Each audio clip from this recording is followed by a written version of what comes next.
ఏమిటి ఇవాళ ఇంత అందంగా ఉన్నావు? ఏ యాంగిల్ నుంచి చూసినా అందంగా ఉన్నావే. ఏమండి ఏమిటి ఇంత పొగులేస్తున్నారు వేళ?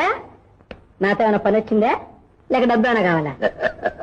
మొగుడు పెళ్ళాలన్న తర్వాత ఒకళ్ళతో పని ఒకళ్ళకి రాకుండా ఉంటుందంటావా? అంటానా? సరే, రేపు నిన్ను చోటు తీసుకెళ్తాను. టిప్ టాప్ గా తయారై వాజభాయంకర ప్లేడర్ ధర్మారావు గారు భార్య అనిపించాలి. ఎక్కడికి? ఏదైనా సినిమాకి నాటకానికినా? అయ్యో అంత ముద్దు ముచ్చట కూడా నా ముఖానికి. నీ ముఖానికేమే ముచ్చటగా మాట్లాడినప్పుడల్లా ముద్దొస్తుంటావు. అబ్బా ఏమిటండి అలా తినేసేటట్టు చూస్తారు? నాకు చచ్చే సిగ్గేస్తుంది బాబు. సిగ్గా? నీకా? నిన్ను చూస్తే నాకే సిగ్గేస్తుంది. పోదురు ఎప్పుడు వేళకోళమేనా? ఏమిటండి ఆలోచిస్తున్నారు? అబ్బాయి ఏం లేదు, నీలో ఈ హఠాత్తుగా వచ్చిన మార్పు కారణం ఏమిటా అని ఆలోచిస్తున్నాను. మార్పు ఉంది.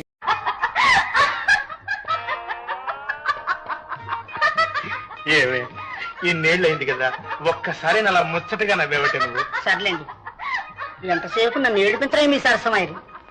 మీరు నవ్విస్తే నేను నవ్వనన్నా? నవ్వడం చేత కదా. ఒక్కసారి నవ్వే. సర్లేండి సంబరం. సుందరమ్మా వస్తున్నానండి. తొందరగా రావే. ఏమిటి? ఏమిటే ఇంకా వంటింట్లోనే ఉడికిపోతున్నావు? 6 గంటలకు అబ్బాయికి బాదం పాలు పెట్టావా? పట్టాను. 6:30కి మినపగుడం పెట్టావా? పెట్టానండి. 7 గంటలకు మరి పెట్టానండి. 7 గంటలకు పిస్తాపప్పు పెట్టాను. 7:30కు ఒళ్ళంతా వెన్నపూస పట్టించాను. 8 గంటలకు పైనాపిల్ జ్యూస్ ఇచ్చాను. ఇదిగా 8 చపాతి చపాతి చపాతి చేస్తున్నాను. ఇవన్నీ చేసి చేతులు పడిపోతున్నాయి. పిచ్చి సుందరం, అబ్బాయి జాతకంలో కోటీశ్వరుడు ఇంటికి అల్లుడు అవుతాడని ఉందే. కోటీశ్వరుడికి అల్లుడు అంటే మాటలా?